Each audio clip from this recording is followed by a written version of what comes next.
안녕하세요. 저는 34살에 하루하루 열심히 땀 흘리며 살고 있는 여자입니다. 행복했던 기억들은 접어두고 이제 홀로 살아가기로 결심한 지 6개월쯤 지난 것 같아요. 제 인생이니 현실을 받아들이기로 했습니다. 그래야 제 마음이 편하고 앞으로 살아가는데 걸림돌을 만들지 않아서 결정했어요. 제 사연을 들어주신 분들에게 위로를 받고 싶어요. 매년 쳇바퀴처럼 돌아오는 새해에 저도 밝은 인생을 살고 싶어 하늘을 바라보며 뻥 뚫린 가슴 시린 마음을 눈물로 씻어내고 있습니다.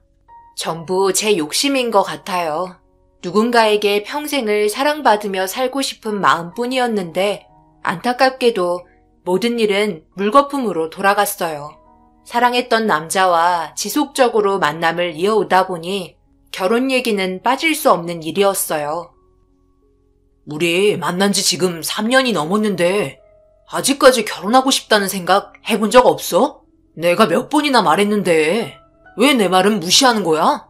이럴 거면 우리 왜 만나는 거지? 결혼하기 싫으면 싫다고 말을 하던가. 확실하게 해줬으면 좋겠어. 내가 언제 결혼하기 싫다고 그랬어? 다 사정이 있으니까 그렇지. 나는 뭐 함께 안 살고 싶겠어. 나야말로 간절한걸? 하지만 내가 몇 번이나 말했잖아. 우리 엄마가 몸이 많이 불편해서 신경 쓸 일이 많다고. 결혼하면 그만큼 신경 쓰지 못하잖아. 엄마는 이제 나밖에 없는데. 그래서 계속 갈등이 생기는 거야. 이해해줄 수 있는 거지?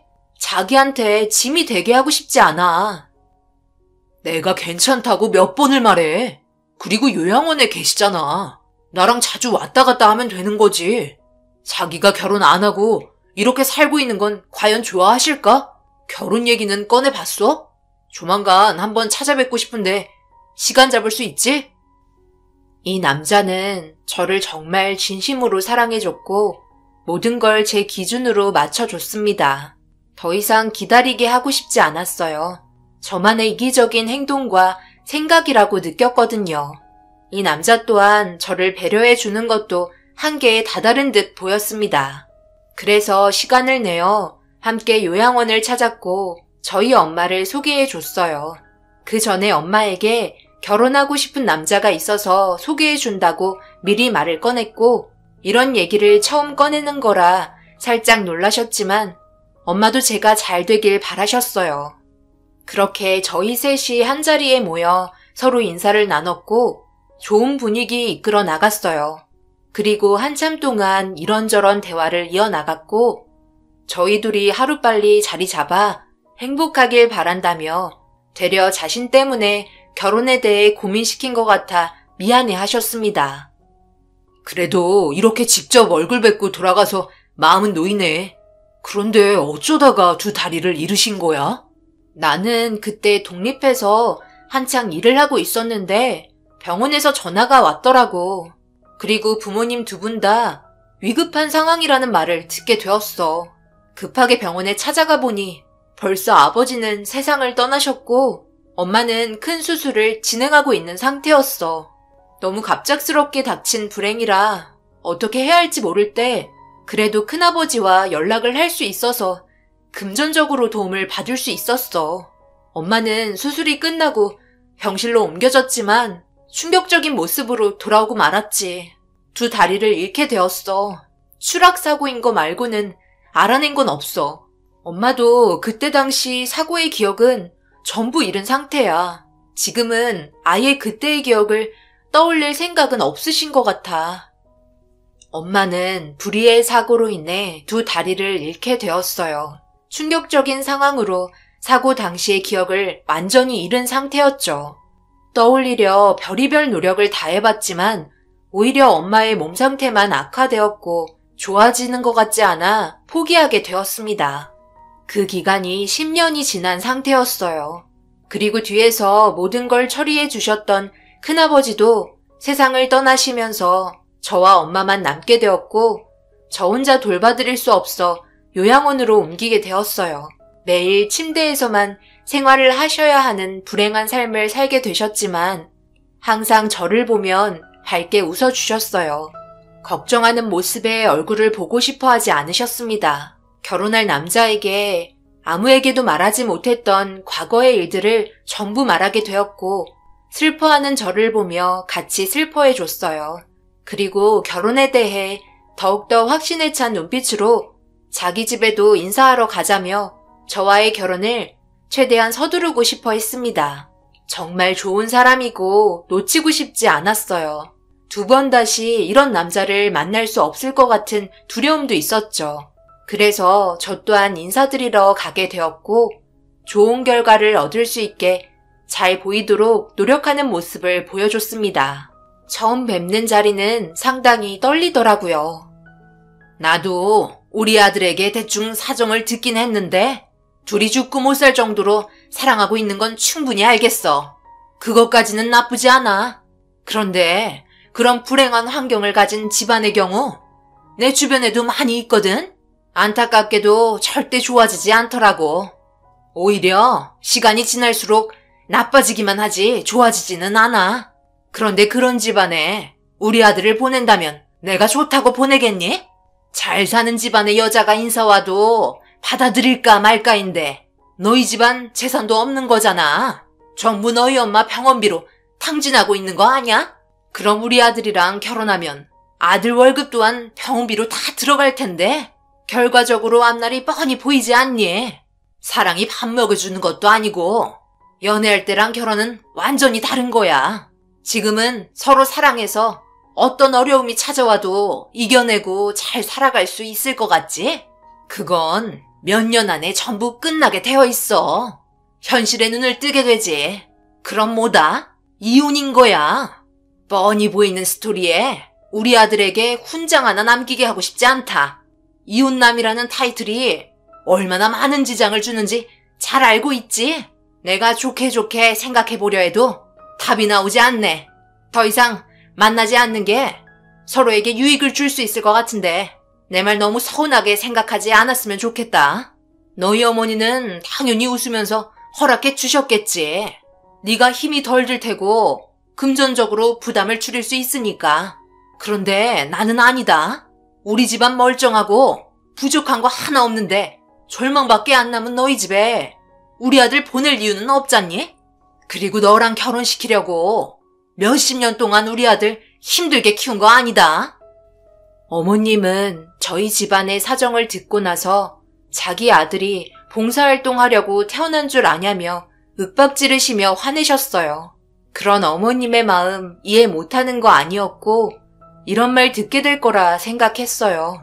하지만 제가 사랑하는 사람의 옆에서 저희 집안 깎아내리고 무시하는 말을 듣게 되니 얼굴을 들을 수 없을 정도로 창피했고 그 자리에서 벗어나고 싶었습니다. 어머님도 처음에는 분위기 좋게 상황을 이끌어 나가려고 노력하시는 것 같았지만 모든 건 현실을 보려고 하셨는지 쓴소리에 제 고개는 점점 바닥만 보게 되었네요.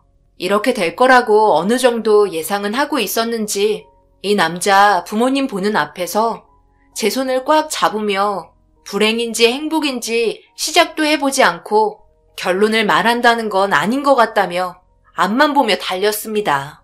제 옆구리를 툭툭 치면서 신호를 보냈고 저도 좋은 날만 있을 수 있게 노력하며 살겠다고 저 또한 확고한 모습을 보여드렸어요. 그렇게 어머님과 한참 동안 쉬지 않고 대화가 이어졌어요. 결국 좋은 결과는 가져오지 못했고 조금 더 생각하자며 머릿속을 정리할 시간을 달라고 하셨습니다.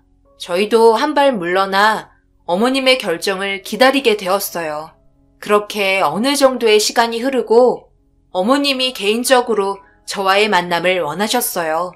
아무래도 결혼에 대해서 진지하게 둘만 대화를 하고 싶어 하시는 듯 보였습니다. 불안한 마음이 컸지만 그렇다고 물러설 수는 없었어요. 호랑이를 잡으려면 호랑이 굴에 들어가야 한다는 말이 있잖아요. 어머님이 정하신 시간대와 장소에 미리 도착해 어머님을 떨리는 마음으로 기다리고 있었습니다. 좋은 말이 나오지 않을 거란 건 벌써 알고 있었어요. 개인적으로 만나는 건 아무래도 더 이상의 교제를 하지 않았으면 좋겠다는 말씀이겠죠. 떨리는 마음 진정시키려 물을 얼마나 많이 마셨는지 한 통을 다 비울 정도로 불안했습니다. 그리고 어머님이 들어오셨고 예약해둔 자리로 걸어오시면서 저와 눈이 마주쳤어요. 바로 일어나서 인사를 드리며 어머님의 표정을 살폈습니다. 간단한 저녁 함께 하자며 갈비탕 2개를 시키시더라고요. 그리고 음식이 나오기 전까지 아무 말도 안 하시고 묵묵히 핸드폰을 보고 계셨습니다. 제가 말도 붙여봤지만 돌아오는 답은 없었어요. 대화도 별로 하고 싶어 하지 않는 것 같았습니다. 10분 정도가 지나자 음식이 나왔어요. 그 기간이 왜 이리 길게 느껴지던지 그래도 음식이 나오니 분위기가 어느 정도 호전이 된 것 같았습니다. 그래서 다시 용기를 내어 어머님께 살갑게 말을 붙였고 저를 빤히 바라보시더니 드디어 입을 여셨어요. 내가 너를 부른 이유가 뭔지 대충 짐작은 하고 나왔을 거라 생각한다. 먹으면서 듣거라. 일단 너희 집안과 우리 집안 차이는 이해하고 넘어갈 수 있다 생각해. 우리 쪽에서 도와주면 되는 거니까 금전적인 거 해결할 수 있다. 그런데 문제는 말이야. 요양원에 계신다는 너희 어머니가 문제이지. 요양원에 모시는 거 좋은 방법이야. 둘의 생활에 지장받지 않을 테니까. 하지만 그만큼 요양원에 찾아가야 할 시간도 많아지고 부수적으로 그쪽에 신경을 써야 되는 자잘한 일들이 스트레스로 다가오게 되는 문제가 발생할 수 있다 생각한다. 부부끼리 서로 사랑하고 이해해주는 것도 고작 몇 개월에서 길면 몇 년이야. 각자의 성향에 따라 다르겠지만 그렇다고 정상적인 삶을 살 수는 없다는 소리지. 단도직입적으로 얘기할게. 너희 어머니와 이제 그만 인연 끊었으면 좋겠다. 요양원 비용만 주면 얼굴 안 봐도 상관없는 거 아냐? 그쪽에다가 시간 쓰지 말고 차라리 다른 걸 해라. 요양원 갔다가 올 때마다 우울해하고 있을 건 아니잖니? 내 말 뜻이 뭔지는 잘 알고 있는 거지? 하지만 내가 내세운 조건이 마음에 들지 않는다면 그만 정리하고 각자 원래 자기의 삶으로 돌아가는 거야. 나도 한창 바쁜 입장이라 2번 설명하진 않을게. 어머님이 생각하시는 거 충분히 잘 알아들었고요. 앞으로 요양원에서 시간 보내야 할 일들이 점차 많아지게 될 거라는 건 저도 잘 알고 있어요. 하지만 저를 낳아주고 키워주신 부모님인데 요양원에만 맡겨놓고 나 몰라라 할 수는 없어요. 차라리 결혼하고 나서 광재 씨와 함께 가는 게 아니라 저 혼자만 다녀오도록 할게요. 그러니 저희 결혼에 대해서 너무 부정적으로만 생각하지 말아주세요. 정말 열심히 살고 있고 사랑이 있어야 모든 것도 헤쳐나갈 수 있다고 저는 생각해요. 너 완전 이기적이구나. 우리 아들은 고생해도 된다는 소리야. 양쪽 다리 없는 그 노인네 때문에 내가 왜 우리 아들 고생하는 걸 봐야 하는 건데? 수발시키려고 너희 집안에 들이는 게 아니라고 저번에 말하지 않았니? 내일부터 서로 그만 만나라. 저는 어머님께 그럴 수 없다며 강력하게 얘기했어요. 사랑하고 있는 사람을 어떻게 하루아침에 안 볼 수 있냐고 눈시울이 붉어졌고 저희 마음을 너무 알아주지 않는 것 같아 서운해하기 시작했습니다. 그러자 그 순간 어머님이 자기가 말하는 부분들에 대해 토를 달고 수긍하지 않자 갑자기 뜨거운 갈비탕을 저에게 뒤엎었고 제 몸 쪽으로 전부 흐르면서 몸과 다리 쪽으로 흘러버렸습니다. 너무 뜨거워서 비명을 질렀고 그 고통은 엄청났어요.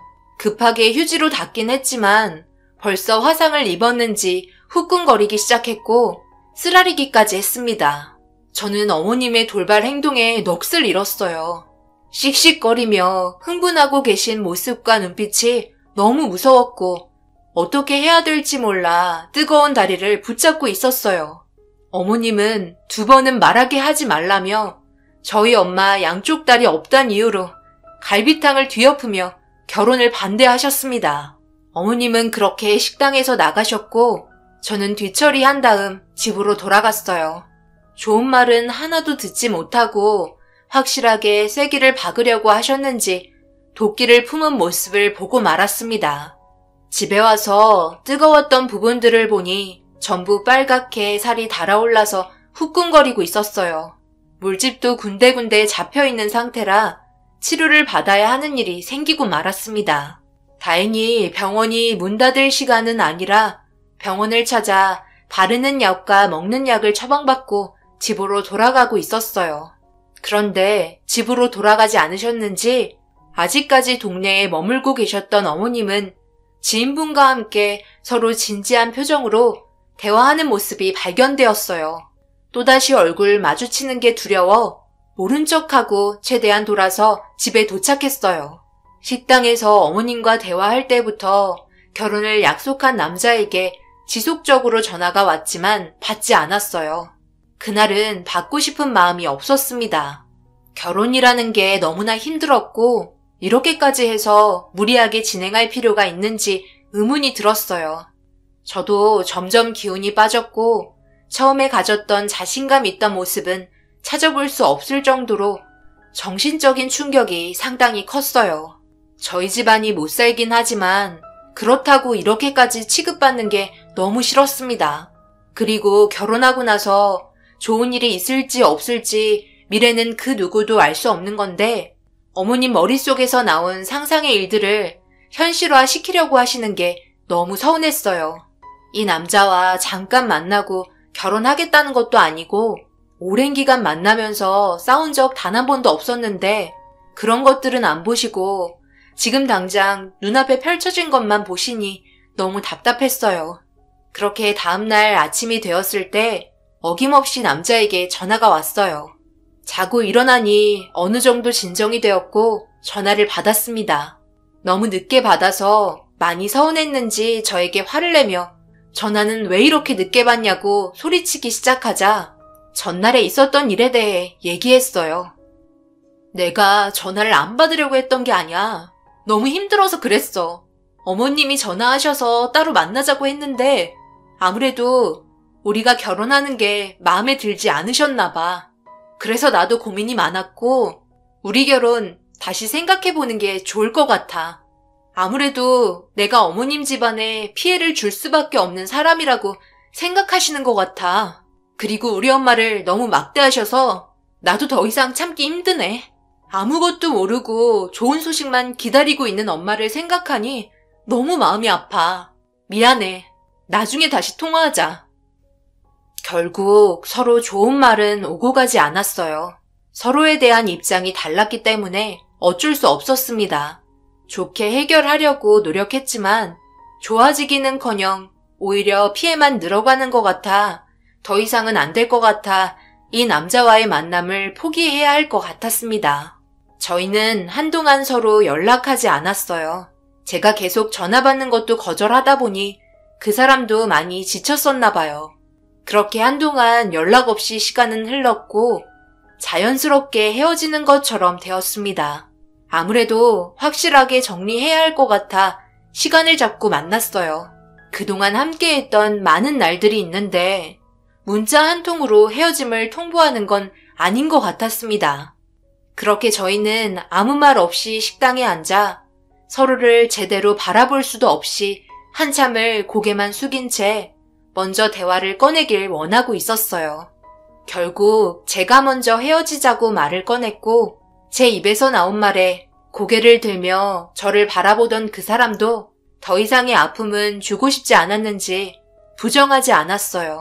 그렇게 저희는 자리에서 일어나 각자의 갈 길을 가기 위해 마지막 인사를 했고 행복하라며 좋은 사람 꼭 만날 거라고 어머님이 원하는 대로 저희는 더 이상 만나지 않기 위해 등을 돌렸습니다. 그런데 그 순간 갑자기 누군가 제 머리를 강하게 쳤고 무방비 상태로 당해서 시내 한복판에 쓰러지고 말았어요. 점점 제 시야는 어두워졌고 눈을 떴을 때 주인은 병원이라는 걸 알 수 있었습니다. 정신을 차리자 제 곁을 지켜주고 있었는지 이 남자는 눈물을 흘리고 있었어요.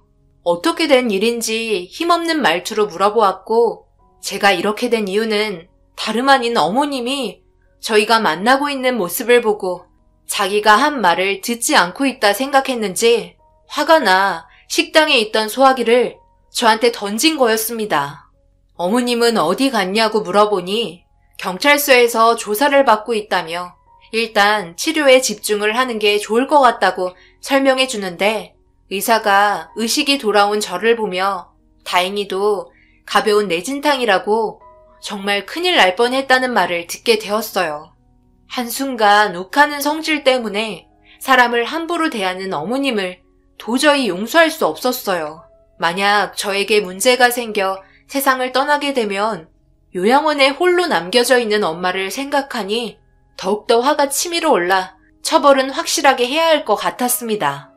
앞만 보고 돌진하는 어머님이 이해되지 않았어요. 어느 정도 진정이 된 상태에서 몸을 회복시키고 자리에서 일어나 경찰서로 향했습니다. 어머님은 법적으로 처벌을 받아야 하는 입장이었어요. 그리고 추가적으로 제 몸에 화상까지 입혔던 상황까지 전부 털어놓게 되었습니다. 그 사람은 제 몸에 화상이 있다는 걸 처음 듣게 되면서 어머님이 이렇게까지 할 정도로 제가 잘못한 게 뭐냐며 소리를 질렀고 아버님까지 허겁지겁 경찰서로 쫓아와 충격적인 상황들에 무릎을 꿇고 말았어요. 하지만 어머님은 자신이 뭘 잘못했는지 알지 못했어요. 되려 저에게 소리치며 난리치기 시작했고 경찰서 전체가 발칵 뒤집힐 정도였습니다. 내가 뭘 잘못했는데? 저 거지 같은 게 우리 아들 건들지만 않았으면 이런 일 발생되지도 않았어. 불행한 집안이랑 결혼시키고 싶은 집안이 어디 있겠어? 반대한다고 그렇게 말했는데 내 말은 무시하고 또 만났잖아. 헤어짐을 얼굴 보면서 꼭 말해야 되는 거야? 그냥 전화로 해도 되는 거잖아. 너희들이 무슨 드라마에 나오는 탤런트도 아니면서 정말 가지가지 한다. 나는 잘못한 거 없고 그런 오해를 사게끔 행동했으니 당연히 받아야 되는 벌이라고 생각돼서 혼쭐을 내줬으니까 여기서 나가게 해줘요. 뭘 잘했다고 소리치는 거야? 지금 얼마나 심각한 위치에 있는지 몰라서 그러는 거야?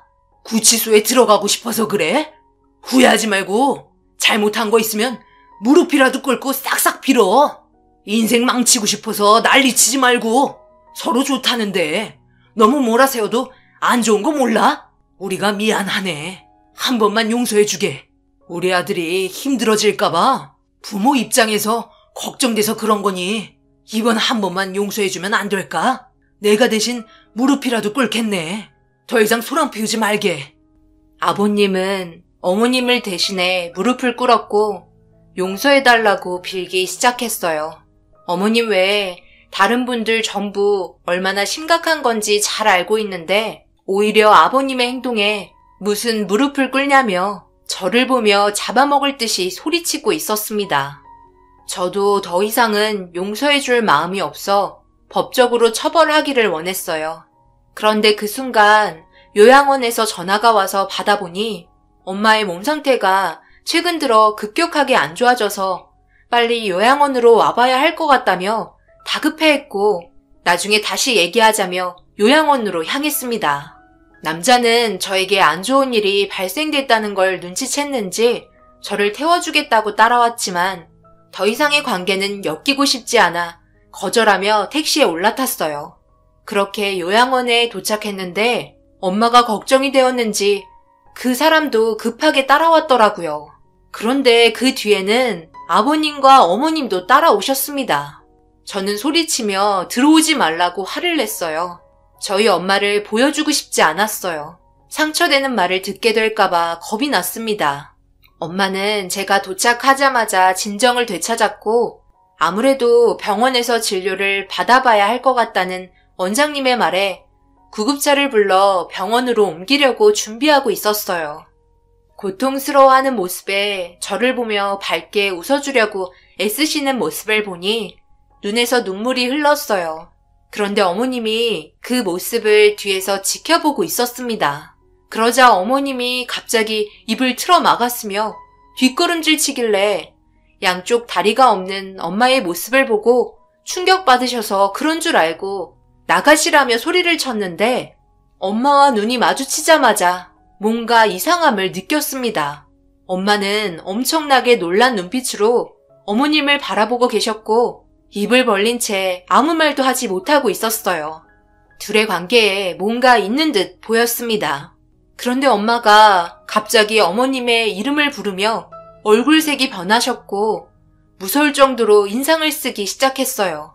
엄마는 어머님에게 손가락질하며 자기 다리를 만든 사람이 바로 어머님이라는 충격적인 말을 꺼내기 시작했어요. 사고로 인한 충격으로 모든 기억을 잊어버린 줄 알았는데 어머님의 얼굴을 보자마자 그때의 기억이 다 떠오른다며 믿을 수 없는 사실들을 꺼냈습니다. 그 순간 구급차가 와서 엄마를 병원으로 옮겨주었어요. 어머님을 향해 무슨 일이 있었냐고 소리치며 물어보았지만 털썩 주저앉은 채 아무 말도 하지 못했습니다. 그런데 경찰서에 있어야 할 사람이 왜 여기까지 따라왔냐고 그 남자에게 물어보았고 조사가 다 끝났기 때문에 추가적으로 조사할 게 있을 때 다시 소환될 거라며 그 남자가 제 양팔을 잡고 일단 어떤 상황인지 모르니 진정하자고 흥분된 상태를 가라앉히려 노력해 주었어요. 그렇게 저는 병원으로 향했고 아버님과 어머님은 집으로 돌아가셨습니다. 그 남자는 끝까지 제 옆에서 저를 지켜줬어요. 하지만 가까이 할 수는 없었습니다. 얼마의 시간이 흐르고 병실로 돌아온 엄마는 몸의 염증 수치가 상당히 높게 나왔다며 당분간 병원에서 계속 치료받기를 권했어요. 엄마는 정신이 들었는지 어머님을 찾기 시작한 것 같았습니다. 자기가 사고 난 게 전부 어머님 잘못이라고 다시 흥분하셨어요. 도대체 뭔 일인가 싶어 진정시키며 하나하나 설명해 달라고 엄마의 손을 잡았습니다. 엄마는 눈물을 흘리면서 충격적인 말을 꺼냈어요. 영자는 예전에 회사 동료였어. 그렇게 친한 사이는 아니었지만 이름과 얼굴 정도는 알고 지냈었지. 그런데 언제부턴가 나와 친해지게 되었고 상당히 가까운 사이가 되었는데 회사에서 소문이 안 좋게 나기 시작했어. 다른 직원과 바람 피운다는 말을 듣게 되었지. 그래서 가정과 자식이 있는데 그건 아닌 것 같으니 다시 제자리로 돌아오길 바란다고 얘기했지만 안 걸리면 그만이라고 자신의 행동에 대해 전혀 죄책감 같은 건 느끼지 않더라고. 그래서 친구의 입장에서 이건 아닌 것 같아 몇 번을 설득시켰지만 점점 더 과격해지는 행동들로 인해 그만 멈추길 바라는 마음에 재짜 설득을 시켰는데 반발만 커지면서 더 이상 친구와의 관계를 이어나갈 수 없었어. 그렇게 서로 등을 돌렸지. 그런데 영자의 남편이 의심을 하기 시작했는지 불안에 떨기 시작하더라고. 그와 동시에 내가 바람 피우는 거 말했냐고 오해하길래 전혀 아니라고 얘기했지만 내 말을 믿지 않았고 결국 해서는 안 될 행동을 하고 말았어. 너희 아빠랑 내가 여행을 가던 도중 영자가 차로 뒤에서 받치면서 우리 차가 추락하고 말았지. 결국 이런 상태가 되었고 우리 집안은 돌이킬 수 없는 결과를 가져온 거야. 그때 내가 마지막으로 기억나는 건 영자가 나와 너희 아빠가 어떤 상태인지 보려고 내려와서 확인을 했고 나와 눈이 마주쳤어. 그리고 화들짝 놀라더니 도망치더라고. 살려달라고 힘겹게 말했지만 뒤도 안 보고 사라졌던 거야. 그 충격으로 기억을 정말 잃었다고 생각했는데 얼굴을 보자마자 모든 기억이 떠오르고 말았네. 너가 만나던 사람이 영자 아들이었던 거야? 아니 어떻게 이런 일이. 결혼은 아무래도 힘들 것 같다. 너희 아빠와 나를 이렇게 만든 저 사람을 절대 용서해 줄 수 없고 10년이 지난 지금이라도 벌을 받길 바래. 내 남편을 보고 싶어도 볼 수 없게 되었잖아. 충격적인 사실을 듣게 되면서 그 남자 또한 믿을 수 없는 사실에 주저앉았어요. 엄마는 몸이 아픈지 고통스러워 하셨습니다. 극도의 스트레스를 받고 있는 듯 보였어요. 그토록 밝히고 싶었던 사실이 밝혀지긴 했지만 제가 사랑했던 남자의 가족 중 한 명이 이런 짓을 저질렀다는 거에 엄청난 충격이었습니다. 결국 이 문제는 그냥 넘어갈 수 없었어요. 10년이 지난 상태였는데 엄마의 말이 너무 생생했고 하나도 빠짐없이 기억을 하고 있어서 너무 놀랐습니다. 기억을 잃어도 특정한 인물이나 사물을 보면 그 기억이 떠오른다던데 그 말이 사실이었나 봐요. 결국 어머님은 경찰서로 다시 연행이 되었고 과거의 사실을 전부 부인하고 있었어요. 자신이 예전에 바람 피운 건 사실이나 그렇게까지 할 인물은 아니라고 발뺌하기 시작했죠. 그러면서 또 하나 밝혀진 사실은 어머님과 바람 피웠던 그 사람이 그 사고 현장에 같이 있으면서 사고를 낸 주범이라는 사실을 알게 되었습니다. 그 상간남을 조사하다가 그동안의 죄책감 때문에 참기 힘들었다며 10년이 지난 지금이라도 자신의 잘못을 용서받고 싶다며 눈물로 호소하고 있었어요. 그렇게 숨겼던 사실이 밝혀지게 되었습니다. 엄청난 충격에 그 남자와 아버님 또한 제정신이 아니었고 어머님과 바람 피웠던 남자는 법적인 처벌을 받게 되었네요. 그제서야 저에게 무릎을 꿇고 오열하며 엎드려 용서를 비는데 그 모습을 내려다보며 얘기했어요. 결혼 반대해줘서 고맙다고요. 결혼했으면 제 인생은 더 큰 늪에 빠졌을 텐데 구해줘서 고맙다고요. 그리고 법적인 처벌 끝까지 받고 저희 엄마에게 용서를 구하라며 경찰서에서 나왔습니다. 그리고 그 남자와의 인연도 마무리되었어요. 더 이상 만날 수 없었죠. 마지막으로 본 건 법정에서였습니다. 어머님과 바람 피웠던 남자는 10년 동안 숨겨온 사실에 대해 죄질이 무거웠고 저희 가족의 인생을 앗아간 점을 심각하게 받아들여 25년형의 징역이 선고되었어요. 어머님도 같이 계획하고 사고를 낸 공범으로 20년형을 선고받았습니다. 어머님은 판결이 내려지자마자 절망하는 얼굴 표정이 한심스러웠습니다. 그때의 불같았던 사랑이 초래한 결과였어요.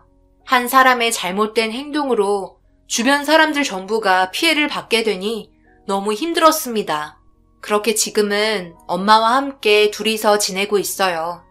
더 이상 누군가와 만나는 것조차 두렵고 몸이 안 좋아진 엄마를 더 보살펴 드려야 할 것 같아요. 어떻게 이런 식으로 사건이 해결됐는지 더 이상 하늘에서도 두고 볼 수만은 없었나 봅니다. 제 인생까지 전부 망칠 뻔했고 돌이킬 수 없는 사건을 맞이할 뻔했어요. 여기에서 해결된 게 천만다행이라고 생각합니다. 그 사람은 자기 엄마를 대신해 한평생 사죄하며 살겠다고 미안하다는 말을 끝으로 더 이상의 연락은 주고받지 않았어요. 앞으로 저와 엄마가 잘 살아갈 수 있게 응원해 주시면 많은 도움 될 것 같아요. 특히 엄마의 몸이 많이 안 좋아요. 양쪽 다리를 잃게 되면서 합병증까지 오게 되었어요. 하루빨리 몸이 회복되셨으면 좋겠습니다. 제 사연 들어주신 분들 오늘 하루도 힘내시고 모든 일이 잘 될 수 있게 뒤에서 항상 응원할게요. 감사합니다.